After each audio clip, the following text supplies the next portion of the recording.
الحمد لله نحمده ونستعينه ونستغفره ونؤمن به ونتوكل عليه ونعوذ بالله من شرور أنفسنا ومن سيئات أعمالنا من يهده الله فلا مضل له ومن يضلله فلا هادي له وأشهد أن لا إله إلا الله وحده لا شريك له وأشهد أن سيدنا ونبينا ومولانا محمدا عبده ورسوله صلى الله تعالى عليه وعلى آله وأصحابه وأزواجه وبارك وسلم تسليما كثيرا كثيرا.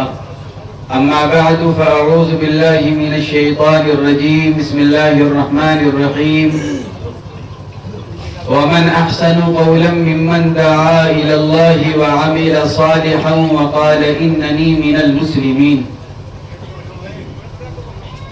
میرے عزیزوں، دوستوں، بزرگوں اور بھائیوں، یہ اللہ رب العزت کا ہم پر بہت بڑا احسان ہے کہ اس نے ہم کو دعوت و تبلیغ کی محنت سے جوڑ رکھا ہے. یہ دعوت کی محنت بقول ہمارے نانا جان حضرت مولانا انعام الحسن صاحب رحمت اللہ تعالی علیہ کے کہ یہ دعوت والا عمل ایک مہا عمل ہے، یعنی ایک بڑا عمل ہے. اللہ نے اس مہا عمل کے ساتھ ہمیں اور آپ کو جوڑا تو اس پر جتنا اللہ کا شکر ادا کیا جائے کم ہے. حضرت مولانا سعید احمد خان صاحب نور اللہ مرقدہ فرمایا کرتے تھے کہ اس زمانے میں یہ دعوت والی محنت یہ حضرت نوح علیہ السلام کی کشتی کی طرح ہے کہ جس طرح حضرت نوح علیہ السلام کے زمانے میں اللہ نے ان لوگوں کی حفاظت فرمائی جو ان کے ساتھ ان کی کشتی پر سوار ہو گئے تھے، اسی طرح اس زمانے میں جو فتنوں کا زمانہ، شر کا زمانہ، اس لیے کہ جتنا قیامت سے دور، جتنا قیامت سے قریب اور حضور اکرم صلی اللہ علیہ وسلم کے زمانے سے دوری ہوتی جا رہی ہے، حدیث پاک کے اندر فرمایا گیا ہر بات کا آنے والا زمانہ پچھلے زمانے کے مقابلے میں شر اور برائی سے بھرا ہوا ہوگا. تو یوں فرمایا کرتے تھے مولانا سعید احمد خان صاحب رحمت اللہ علیہ کہ اس زمانے کے اعتبار سے یہ دعوت والی محنت حضرت نوح علیہ السلام کی کشتی ہے جو اس پر سوار ہو گیا، یعنی جس نے اپنے آپ کو اس محنت کے ساتھ جوڑ لیا وہ انشاءاللہ بچ جائے گا اور وہ انشاءاللہ نجات پالے گا. تو میرے دوستو بزرگوں، ہمیں اللہ کا شکر ادا کرنا چاہیے کہ اللہ نے ہمیں اس محنت کے ساتھ جوڑا ہے. لیکن بات وہی ہے جیسے ابھی ہمارے حاجی جی کہہ رہے تھے کہ اللہ نے ہر کام کے لیے ایک ضابطہ اصول رکھا ہے، طریقہ ہوتا ہے. ہمارے مدارس اپنے اصول پر چل رہے ہیں، دارالعلوم دیوبند ہے، مظاہر علوم سہارنپور ہے، ندوۃ العلماء ہے، یہ جتنے بڑے مدارس ہیں سب کے اپنے اصول ہیں، سب کے اپنے ضابطے ہیں.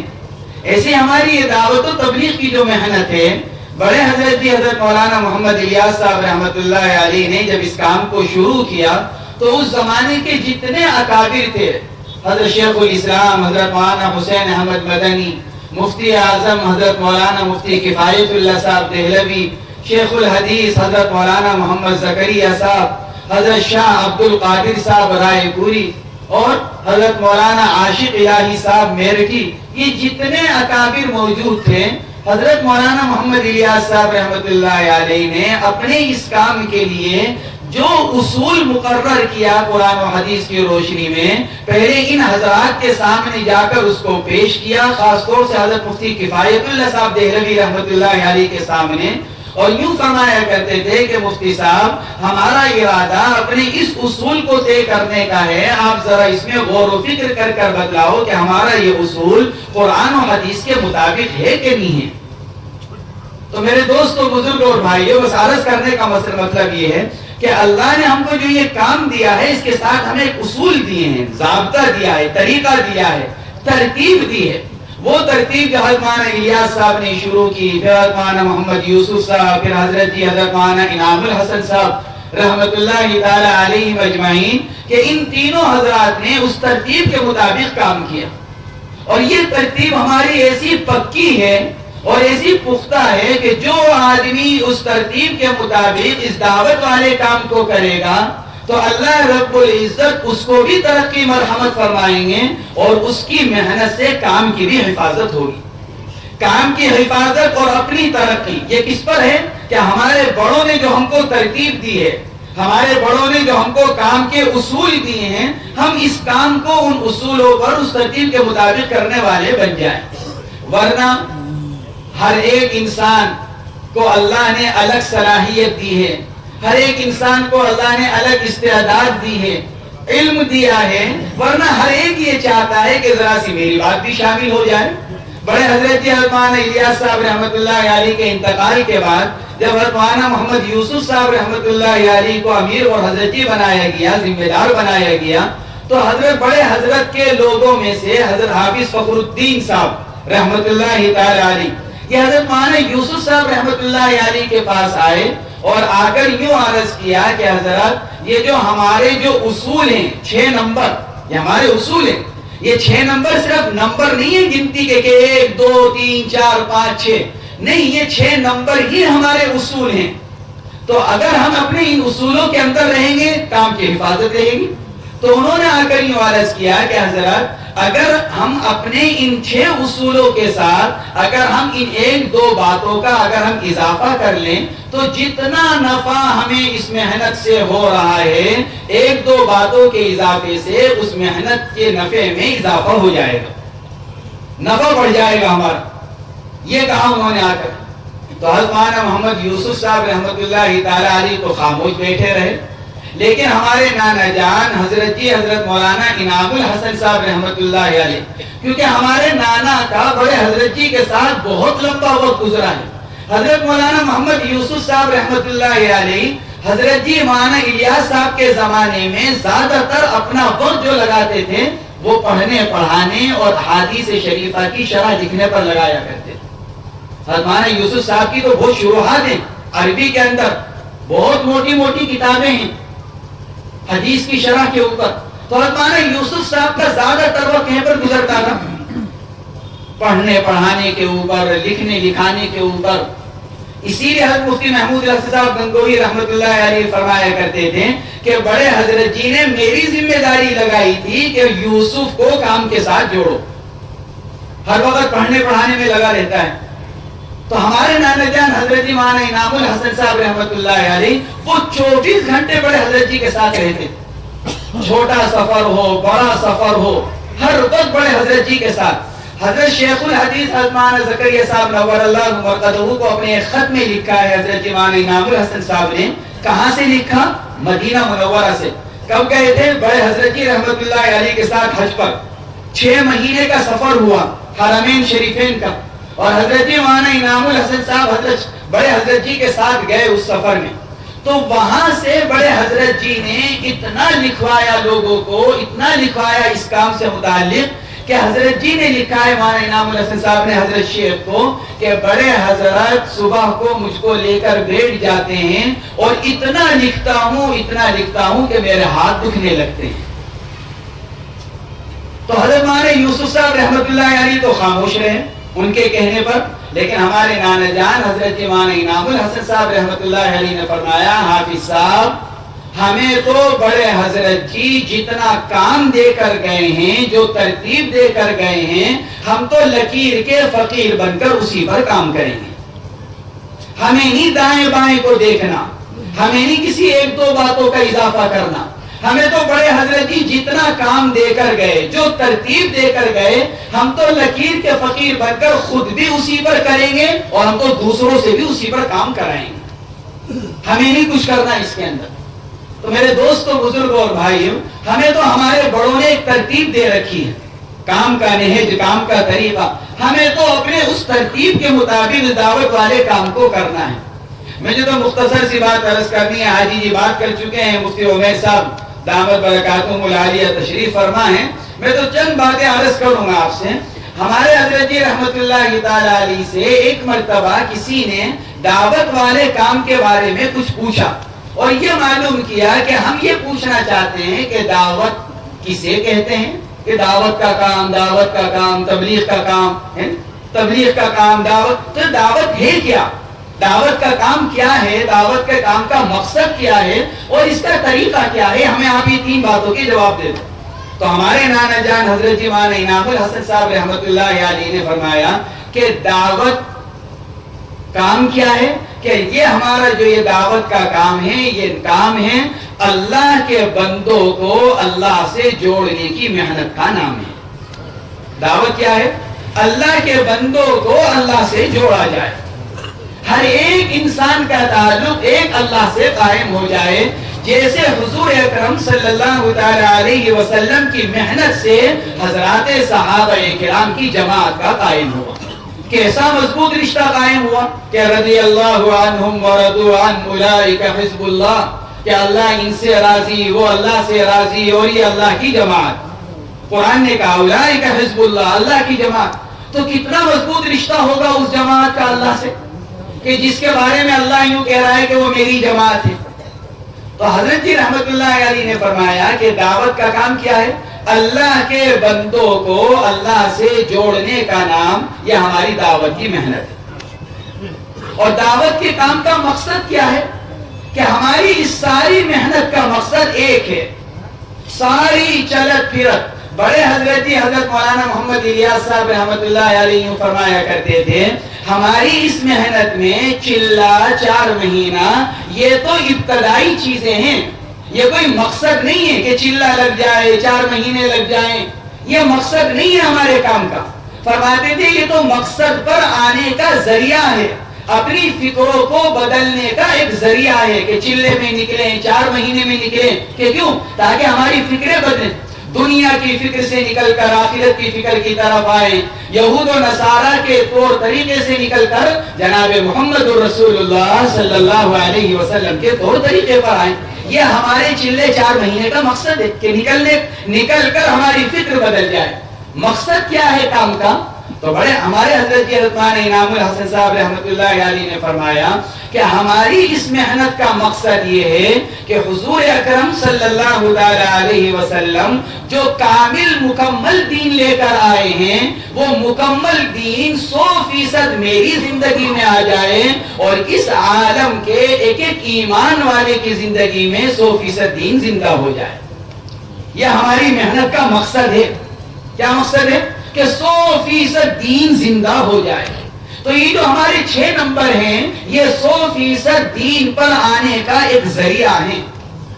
یہ 6 نمبر پورا دین نہیں ہے لیکن پورے دین پر آنے کا ذریعہ۔ جب 6 نمبروں کے اوپر محنت کی جاتی ہے تو پھر آدمی کے اندر یہ فکر پیدا ہوتی ہے کہ میری زندگی میں پورا دین کس طرح ہے، پھر آدمی کے اندر یہ فکر پیدا ہوتی ہے۔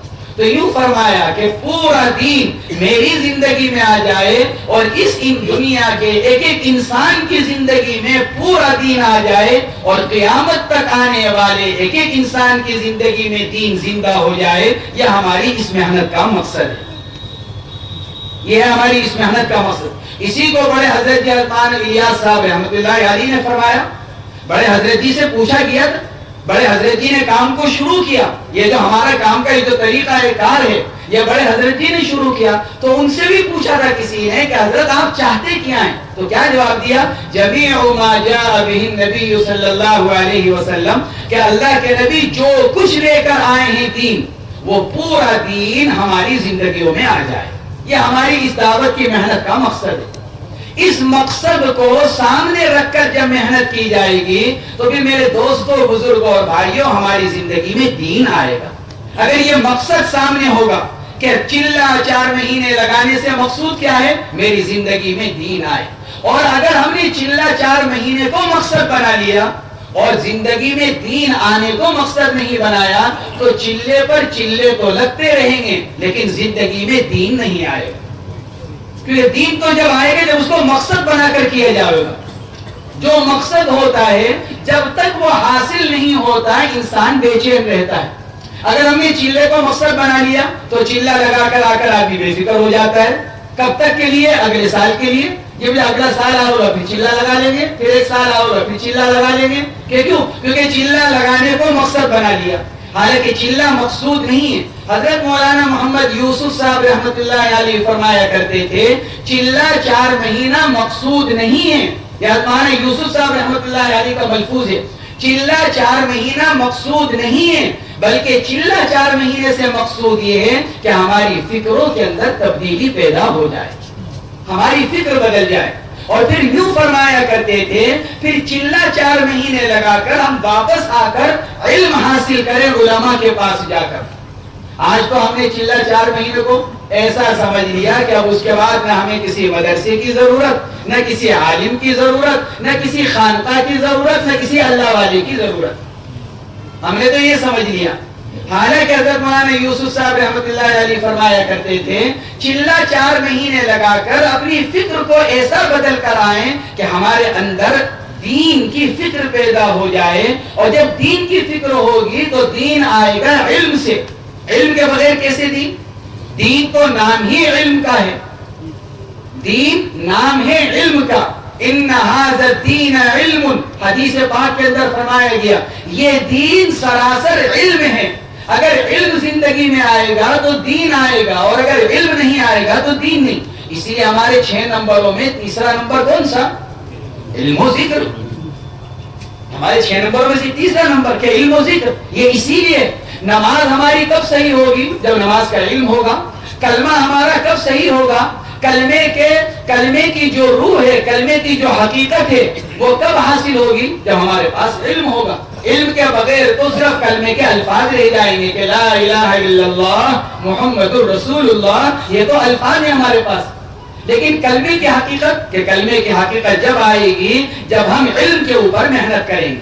اسی لیے حضرت مولانا یوسف صاحب رحمۃ اللہ علیہ نے فرمایا کہ واپس آ کر علم حاصل کریں علماء کے پاس جا کر۔ کہ کیوں؟ کیونکہ علماء ڈاکٹر ہیں، جیسے جسمانی ڈاکٹر ہیں۔ ہمیں کوئی بخار ہو جائے، نزلہ زکام ہو جائے، آدمی کیا کرتا ہے؟ انجینئر کے پاس جاتا ہے۔ بخار ہو گیا، انجینئر کے پاس جائے گا، کسی وکیل کے پاس جائے گا کہ نہیں؟ آدمی سیدھا ڈاکٹر کے پاس جائے گا۔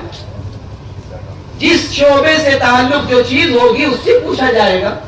ہماری پریشانی میرے دوستوں، بزرگ اور بھائیوں کیا ہو گئی کہ علم کے معاملے میں ہم نے علماء کی ضرورت کو ختم کر دیا کہ ہمیں ضرورت نہیں، حالانکہ علم تو علماء سے آئے گا۔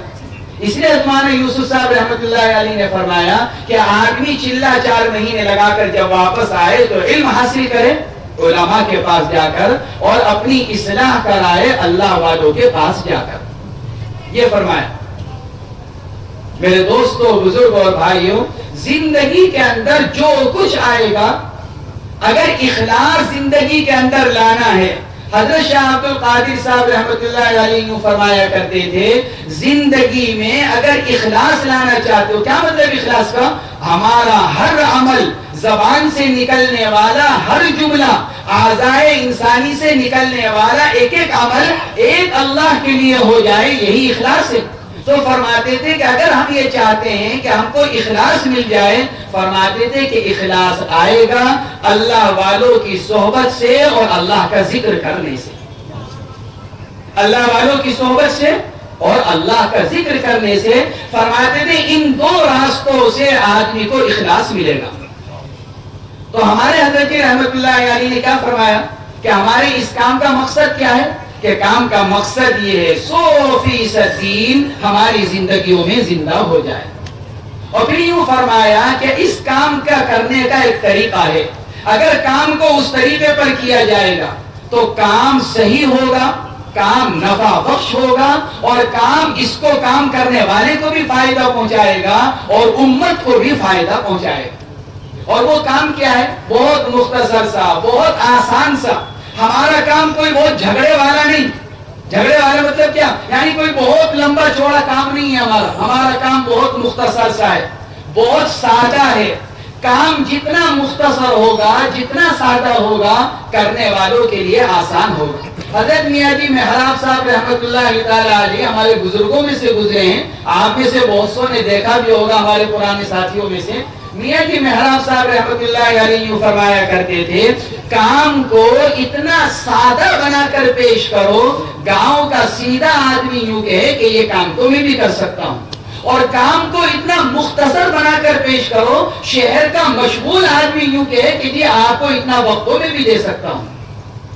اور اگر ہم نے کام کو کر دیا بہت لمبا چوڑا، شہر کا مشغول آدمی یوں کہے گا میرے پاس وقت نہیں، اور گاؤں کا سیدھا سادہ آدمی یوں کہے گا کہ جی میں نہیں کر سکتا۔ اس لیے میاں جی محراب صاحب یوں فرماتے تھے کام کو سادہ اور مختصر بنا کر پیش کرو۔ ہمارا یہ کام سادہ ہی ہے، مختصر کیا کہ ایک خروج کی محنت ہے، اللہ کے بندوں پر یہ محنت کی جائے کہ وہ تھوڑا سا وقت اپنا فارغ کر کر اپنے ماحول سے نکل کر مسجد والے ماحول میں پہنچ جائیں، کیونکہ انسان کی زندگی پر اثر ڈالنے والی جو بنیادی چیز ہے وہ اس کا ماحول ہے۔ جیسا ماحول ہوگا ویسے انسان کی محنت ہوگی، چاہے یوں کہہ لیں جیسے انسان کی محنت ویسے اس کا ماحول، اور چاہے یوں کہہ لیں کہ جیسے انسان کا ماحول ویسے انسان کی محنت۔ اور پھر جیسا ماحول اور جیسی محنت ہوتی ہے انسان کا یقین ویسا ہی ہوتا ہے، انسان کا یقین ویسا ہی بنے گا۔ تو اس لیے میرے دوستو، بزرگوں اور بھائیوں، ہماری محنت ایک تو کہیں کی ہے خروج کی، کہ اللہ کے بندوں پر یہ محنت کی جائے کہ وہ تھوڑا سا وقت اپنا فارغ کر کر اپنے ماحول سے نکل کر اور مسجد والے ماحول میں جائے، کہ مسجد والے ماحول میں جب جائیں گے اور وہاں 24 گھنٹے اللہ کی بڑائی کو بولیں گے، اللہ کی بڑائی کو سنیں گے، اللہ کی بڑائی کو سوچیں گے، اللہ کی بڑائی کی طرف لوگوں کو دعوت دیں گے، تو اللہ کی بڑائی دل میں آئے گی اور غیر اللہ دل سے نکلے گا۔ آج ہمارے دل کے اندر اللہ کے علاوہ بقیہ سب کچھ بھرا ہوا ہے، کیا دنیا، کیا مال و دولت، کیا عہدہ اور کیا بیوی بچے اور کیا دنیا کی چیزیں ہمارے دل کے اندر وہ بھری ہوئی ہیں۔ کیوں؟ کیونکہ ہمارا ماحول بھی اسی کا، ہماری محنت بھی اسی کی۔ اس لیے یہ چاہا جاتا ہے کہ ہماری ایک ایسی محنت ہو عمومی ہمارے علاقے میں، ہمارے محلے میں، پورے عالم میں، کہ ہر ایک انسان اپنے ماحول سے نکل کر مسجد والے ماحول میں پہنچ جائے۔ یہ ایک محنت کا ایک رخ تو یہ ہے، اور محنت کا دوسرا رخ مقامی ہے، کہ آدمی جب اپنے مقام پر ہو تو مقام پر رہتے ہوئے 5 کام جو ہمارے بڑوں نے ہم کو دیے ہیں اہتمام کے ساتھ ان 5 کاموں کو کرنے والا بن جائے۔ 5 کام بہت آسان، لیکن یہ یاد رکھو کہ جتنا ہمارا مقامی کام مضبوط ہوگا اتنا ہمارا خروج بڑھ جائے، جتنا مقامی کام کمزور ہوگا اتنا خروج کم ہو جائے گا۔ خروج کا تعلق اللہ کے بندوں کا جماعت میں نکلنے کا تعلق ہماری مقامی محنت سے۔ اگر ہماری مقامی محنت مضبوط ہے، 5 کام مضبوطی کے ساتھ کسی مسجد میں اگر ہو رہے ہیں تو یقین کیجئے وہاں سے جماعتیں نکل رہی ہوں گی، اور اگر مسجد میں 5 کام کمزور ہو رہے ہوں گے تو آدمی کتنی فکر کر لے وہاں سے جماعت کا نکلنا مشکل ہو جاتا ہے۔ تو یہ مقامی کام جو ہے ہماری بنیادی چیز، مقامی 5 کام آپ سب حضرات جانتے ہیں۔ ہمارے حضرت جی رحمت اللہ علیہ نے حضرت میاں جی محراب صاحب رحمت اللہ علیہ کو فرمایا تھا ایک مرتبہ کہ میاں جی ذرا 5 کاموں کو ذرا کھول کر بیان کرو لوگوں کے سامنے۔ تو ہمارے میاں جی رحمت اللہ علیہ نے 5 کاموں کو بیان کیا۔ پہلی چیز کیا ہے؟ روزانہ کا گشت ہے، اور روزانہ کے ہمارا مشورہ ہے کہ روزانہ مشورے کے لیے جمع ہوا جائے۔ مشورے کا مقصد کیا ہے؟ حاجی جی بتا رہے تھے، ہمارے اور ساتھی آپ سے بتاتے رہتے، آپ پرانے لوگ ہیں، آپ جانتے ہیں مشورے کے اندر بیٹھ کر یہی تو دیکھنا ہے کہ جو تقاضے آئے ہوئے ہیں ان کو کس طرح پورا کیا جائے۔ لیکن میرے دوستوں، بزرگوں اور بھائیوں، مشورے کا حقیقی مقصد یہ ہے کہ مشورے کے لیے بیٹھ کر تقاضوں کو پیدا کیا جائے، پھر اس کے بعد ان تقاضوں کو پورا کیا جائے۔ تقاضے آنے کا انتظار نہ کیا جائے، کوئی تقاضا آئے گا تو مشورہ کریں گے اور اس کو پورا کریں گے، کہ نہیں، اپنے محلے کے اعتبار سے، اپنے علاقے کے اعتبار سے، اپنی مسجد کے اعتبار سے ہم کام کے تقاضوں کو پیدا کریں، اور کام کے تقاضوں کو پیدا کر کر پھر مشورے کے ذریعے سے ان تقاضوں کو پورا کرنے کی ترتیب بنائیں۔ اس لیے ہمارا مشورہ ہے، ہم انتظار کرتے ہیں تقاضے آنے کا، اس لیے 5 منٹ بیٹھے کوئی تقاضا نہیں ہے، مشورہ ختم ہوا اٹھ کر چل دی، کہ نہیں، تقاضوں کو پیدا، جتنے ہم تقاضوں کو پیدا کریں گے ہمارا کام اتنا بڑھے گا، اور جتنا ہم تقاضوں کے آنے کا انتظار کریں گے ہمارا کام اتنا کم ہوتا چلا جائے گا۔ تو روزانہ کا مشورہ ہے، اور پھر اس کے بعد کہ ہماری روزانہ کی تعلیم ہے۔ ہماری 3 تعلیم ہوتی ہیں، ایک مسجد کی تعلیم ہے، ایک گھر کی تعلیم ہے، ایک جماعت میں نکل کر تعلیم۔ یہی 3 تعلیم ہماری اس محنت کے اندر ہے، مسجد کی تعلیم، گھر کی تعلیم اور جماعت میں نکل کر تعلیم۔ میرے دوستوں، بزرگوں اور بھائیوں، ہمارے نانا جان حضرت جی مولانا انعام الحسن صاحب رحمت اللہ علیہ فرمایا کرتے تھے تعلیم کا موضوع فضائل ہے. فضائل سے ایمانیات کو تقویت پہنچتی ہے، اور جتنا ایمان کو تقویت پہنچتی ہے اتنا ہی انسان کے اعمال صحیح ہو جاتے ہیں، انسان عمل پر آئے گا. جتنا ایمان قوی ہوگا، فضائل سننے سے، اعمال کے فضائل سننے سے ایمان بڑھے گا. جتنا ایمان بڑھے گا اتنے ہمارے اعمال بڑھیں گے. تو یوں فرماتے تھے تعلیم کا موضوع فضائل ہیں، کیونکہ اس سے ایمانیات کو تقویت پہنچتی ہے، اور جتنی ایمانیات کو تقویت پہنچے گی اتنے ہمارے اعمال بڑھیں گے. تو ہماری اس دعوت کی محنت میں حضرت مولانا محمد یوسف صاحب رحمۃ اللہ علیہ یوں فرمایا کرتے تھے. میں حضرت مولانا یوسف صاحب کا ملفوظ نقل کر رہا ہوں. حضرت مولانا محمد یوسف صاحب رحمۃ اللہ علیہ یوں فرمایا کرتے تھے، ہماری اس دعوت والی محنت میں اجتماعی تعلیم حضرت شیخ رحمۃ اللہ علیہ کی فضائل اعمال کی ہے.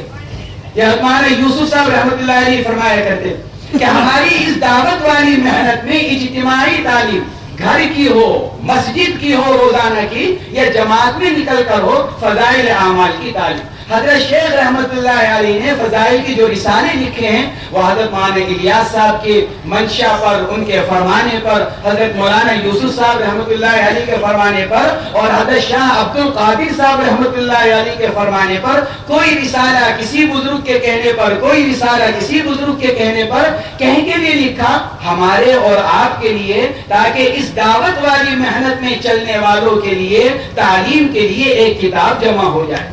اس لیے پہلے ہماری اس کتاب کا نام کیا تھا؟ تبلیغی نصاب. ہماری اس کتاب کا نام تبلیغی نصاب، یعنی ہمارے اس کام کرنے والوں کا جو ایک نصاب ہے وہ کیا ہے؟ فضائل اعمال. تو میرے دوستوں، بزرگوں اور بھائیوں، ہماری اس محنت میں اجتماعی تعلیم، فضائل اعمال، انفرادی مطالعہ آدمی کسی بھی کتاب کا کرے. دنیا بھر کی کتابیں ہیں، آدمی انفرادی مطالعہ کرے کسی بھی. بڑے حضرت مولانا الیاس صاحب رحمۃ اللہ علیہ تو یوں فرمایا کرتے تھے، میرا یوں جی چاہتا ہے کہ اس محنت کے اندر ترتیب تو میری ہو، طریقہ تو میرا ہو، اور تعلیم کس کی ہو؟ حکیم الامت حضرت مولانا اشرف علی صاحب تھانوی نور اللہ مرقدہ کی کتابیں کام کرنے والے پڑھیں، ان کا مطالعہ کریں، اور ان کے مطابق اپنی زندگی کو بنانے کی کوشش کریں. تو آدمی مطالعہ کرے، انفرادی مطالعہ کرے، کسی بھی کتاب کا کرے، اپنے بزرگوں کی بہت ساری کتابیں، لیکن اجتماعی تعلیم حضرت مولانا یوسف صاحب رحمۃ اللہ علیہ فرماتے تھے فضائل اعمال کی ہو.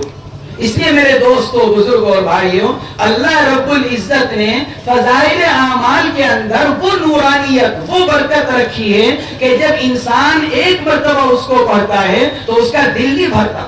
آدمی ایک مرتبہ، 2 مرتبہ، 5 مرتبہ، 10 مرتبہ پڑھتا چلا جائے لیکن اس کا دل نہیں بھرتا.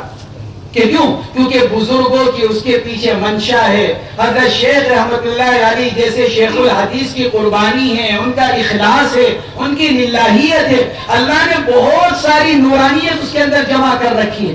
اس لیے تعلیم فضائل اعمال، اور اس کے بعد کہ ہفتے کے 2 گشت ہیں، اور روزانہ فکروں پر جڑنا ہے. ہفتے کے 2 گشت ہیں اور مہینے کے 3 دن. یہ ہمارے مقامی 5 کام ہے، بہت آسان. اگر ان کو اسی طرح آسان بنا کر اگر کیا جائے گا تو میرے دوستوں، بزرگوں اور بھائیوں، ہم بھی ترقی کریں گے اور ہمارا یہ کام بھی ترقی کرے گا. ورنہ کام تو اللہ کے دین کا ہے، محنت کس کی ہے؟ اللہ کے دین کی. اور اللہ کا دین سب سے بلند ہے، وہ ہماری اور تمہاری محنت کا محتاج نہیں ہے. لیکن ہم اس محنت کے ساتھ جڑ کر اپنے آپ کو اللہ کے یہاں قبول کرا سکتے ہیں. ہمارے نانا جان حضرت مولانا انعام الحسن صاحب رحمۃ اللہ علیہ ایک مرتبہ کہیں سفر پر جا رہے تھے، یہیں سہارنپور کے اسٹیشن پر تھے. اپنے بڑوں سے یہ بات سنی ہے، سہارنپور کے اسٹیشن پر تھے تو اس زمانے کے جو ہمارے ذمہ دار تھے شہر سہارنپور کے، ان میں سے کسی نے عرض کیا کہ حضرت دعا کر دیجئے ہمارے شہر سہارنپور میں کام بیٹھ گیا. تو کیا ارشاد فرمایا کہ دیکھو کام تو اللہ کے دین کا ہے اور اللہ کا دین کبھی نہیں بیٹھتا، ہاں کام کرنے والے بیٹھ جاتے ہیں. دین تو اللہ کا ہے تو وہ تو نہیں کبھی بیٹھ سکتا. ہاں کون بیٹھ گئے؟ کہ کام کرنے والے بیٹھ گئے. کام کرنے والے کھڑے ہو جائیں گے تو دین بھی کھڑا ہوا نظر آئے گا. کام کرنے والے بیٹھ گئے اس لیے دین بھی بیٹھا ہوا نظر آ رہا ہے. تو میرے دوستوں، بزرگوں اور بھائیوں، ہم تو سب یہ ارادہ کر لیں، یہ عہد کر لیں کہ انشاءاللہ ہم اس دعوت والی محنت کو اس کے صحیح اصولوں کے ساتھ اور اپنے بزرگوں کی صحیح ترتیب کے ساتھ انشاءاللہ کریں گے انشاءاللہ۔ یہ اسی لیے تو یہاں پر جمع ہوئے ہیں۔ یہاں جمع ہونا کس لیے؟ یہاں جمع ہونا اسی لیے ہے تاکہ ہم سب ایک فکر ہو کر، ہمارے نانا جان رحمت اللہ علیہ فرمایا کرتے تھے کام کا نتیجہ 100% اس وقت سامنے آتا ہے جب ایک فکر ہو کر کام کیا جائے۔ اگر یہ ہمارا پورا مجمع جس وقت یہاں بیٹھا ہوا ہے، اگر یہ ایک فکر ہو جائے کہ ہمیں اپنے بڑوں کی ترتیب پر انشاءاللہ اس دعوت والے کام کو کرنا ہے، جو مقامی 5 کام ہیں اس کو اسی تک رکھنا ہے، خروج کی محنت کرنی ہے، فضائل اعمال کی تعلیم کرنی ہے، اگر ہم اپنے ان بزرگوں کی نہج پر اور ان کی ترتیب پر اگر ہم ایک فکر ہو کر ہمارا یہ پورا مجمع اس علاقے میں اگر کام کرنے کے لیے کھڑا ہو جائے تو ہمارا یہ چلکانا پوری دنیا کے لیے ایک نمونہ اور مثال بن جائے، ایک نمونہ بن جائے، ایک مثال بن جائے، اور ہماری یہ مسجد کہ ہماری اس مسجد کا تذکرہ پوری دنیا میں ہونے لگے کہ اگر کسی کو مکمل 100% 5 اعمال کے زندہ ہونے والے مسجد کو دیکھنا ہو، جہاں سب پورا مجمع ایک فکر ہو کر ایک نہج پر ایک ترتیب پر اپنے بڑوں کی منشا کے مطابق کام کر رہا ہے، تو جا کر فلاں مسجد کو دیکھ لیا جائے۔ تو میرے دوستوں، بزرگوں اور بھائیوں، ہم سب کو بس ایک فکر ہو کر اس دعوت والے کام کو کرنا ہے، اپنے بڑوں کے نہج پر، اپنے بڑوں کی ترتیب پر جتنا ہم کریں گے، اللہ نے اس سے پہلے ہزاروں لاکھوں نہیں بلکہ کروڑوں لوگوں کو اللہ نے قبول کیا ہے، اسی محنت کے ذریعے سے تو قبول کیا۔ یہ محنت چلی آ رہی ہے، 100 سال اس محنت کو ہو گئے۔ 1995 میں حضرت مولانا انعام الحسن صاحب رحمۃ اللہ علیہ کا انتقال ہوا، تقریباً 70 سال کے بعد 1925 سے لے کر 1995 70 سال، اس 70 سال میں کام ہمارے بزرگوں کی جب نہج پر اور کے طریقے پر ہو رہا تھا، اصولوں پر، اللہ نے کتنی بڑی تعداد کو قبول کیا۔ کیسے شرابی، جواری، زانی، کیسے بڑے بڑے گناہگار، اللہ نے ان کو ہدایت مرحمت فرمائی، اور وہ سچے پکے توبہ کرنے والے، تہجد کی نماز پڑھنے والے، 5 وقت باجماعت تکبیر اولیٰ سے پڑھنے والے، اللہ کا ذکر کرنے والے بن گئے۔ لہذا ہمیں ہمارے بزرگوں نے جو ترتیب دے رکھی ہے اس کی مثال کیسی ہے؟ میں ایک مثال دے کر اپنی بات ختم کروں۔ میرے دوستوں، بزرگوں اور بھائیوں، حضور اکرم صلی اللہ تعالی علیہ وسلم کو اللہ رب العزت نے کچھ دعائیں مرحمت فرمائی ہیں، جن کو ہم اور آپ مسنون دعائیں کہتے ہیں، جن کو حضور پاک علیہ السلام نے اپنی زبان مبارک سے مانگا ہے۔ تو ہمارے پاس بزرگ یہ فرماتے ہیں کہ آدمی اللہ سے جب دعا مانگے تو کون سی دعا مانگے؟ مسنون دعا۔ اپنے الفاظ میں دعا مانگنے کے بجائے آدمی مسنون دعاؤں کو مانگے۔ کیوں؟ کیونکہ مسنون دعائیں وہ دعائیں ہیں جو جناب محمد رسول اللہ صلی اللہ علیہ وسلم کی زبان مبارک سے نکلی ہیں اور اللہ تک پہنچی ہوئی ہیں، اور انہوں نے عرش الہی کا راستہ دیکھ رکھا ہے، اور ایک مرتبہ نبی کی زبان سے نکل کر اللہ کے یہاں قبول ہو چکی ہیں۔ کون سی دعا ہے ایسی مسنون جس کو اللہ نے قبول نہ کر رکھا ہو؟ حضور اکرم صلی اللہ علیہ وسلم کی زبان مبارک سے نکلنے والی چھوٹی سی چھوٹی دعا، بڑی سے بڑی دعا کو اللہ نے قبول کر رکھا ہے، اور انہوں نے قبولیت کا راستہ دیکھ رکھا ہے۔ عرش الہی تک کس طرح پہنچا جائے وہ مسنون دعائیں جانتی ہیں۔ اگر ہماری گندی زبان سے بھی وہ الفاظ نکلیں گے تو اسی راستے پر جائیں گے جس راستے پر وہ ایک مرتبہ جا چکے ہیں۔ اور اگر ہمارے الفاظ ہوں گے تو بعض بزرگ یہ کہتے ہیں ہم اپنے الفاظ میں دعا مانگتے ہیں، ہماری گندی زبان، ہمارے ٹوٹے پھوٹے الفاظ معلوم نہیں کہاں آسمان کی وسعتوں میں رل جائیں اور اللہ رب العزت تک نہ پہنچ سکے۔ تو اس لیے کیا کرے آدمی کہ مسنون دعاؤں کا اہتمام کرے۔ ایسے ہی ہمارے بزرگ یہ فرماتے ہیں کہ ہمارے بزرگوں نے جو ہم کو کام کی ترتیب دے رکھی ہے، یہ ترتیب ہمارے بزرگوں کے اخلاص، ہمارے بزرگوں کی قربانی اور ہمارے بزرگوں کے وقت لگانے سے اللہ نے اس ترتیب کو ایسا قبول کر رکھا ہے، جو آدمی ان بزرگوں کی پرانی ترتیب پر اس کام کو کرے گا انشاءاللہ اللہ کے یہاں قبول ہو جائے گا۔ جو اس ترتیب پر کرے گا کہ کیوں؟ کیونکہ یہ ترتیب ہمارے بزرگوں نے اللہ کے سامنے گڑ گڑا کر، اللہ کے سامنے آنسو بہا کر، ساری رات مصلی پر کھڑے ہو کر، قربانیاں دے کر اللہ کے یہاں ایسی قبول کروا لی ہے کہ اب جو انسان اس ترتیب پر چلتا چلا جائے گا وہ انشاءاللہ اللہ کے یہاں قبول ہوتا چلا جائے گا۔ اللہ تبارک و تعالی ہم سب کو اس کی توفیق مرحمت فرماوے، اپنے بزرگوں کے نہج پر رہنے کی، اسی نہج پر کام کرنے کی، اصولوں پر جمنے کی اور پوچھ کر کام کرتے رہنے کی اللہ تعالی ہم سب کو توفیق مرحمت فرماوے۔ آپ حضرات کے یہاں جمع ہونے کو قبول فرماوے۔ جس ہمت کے ساتھ آپ لوگ یہاں جمع ہوئے ہو، اسی ہمت کے ساتھ اپنے بڑوں کی ترتیب پر کام کرنے کے لیے بھی کھڑے ہو جاؤ، کریں گے انشاءاللہ، اللہ قبول فرمائے۔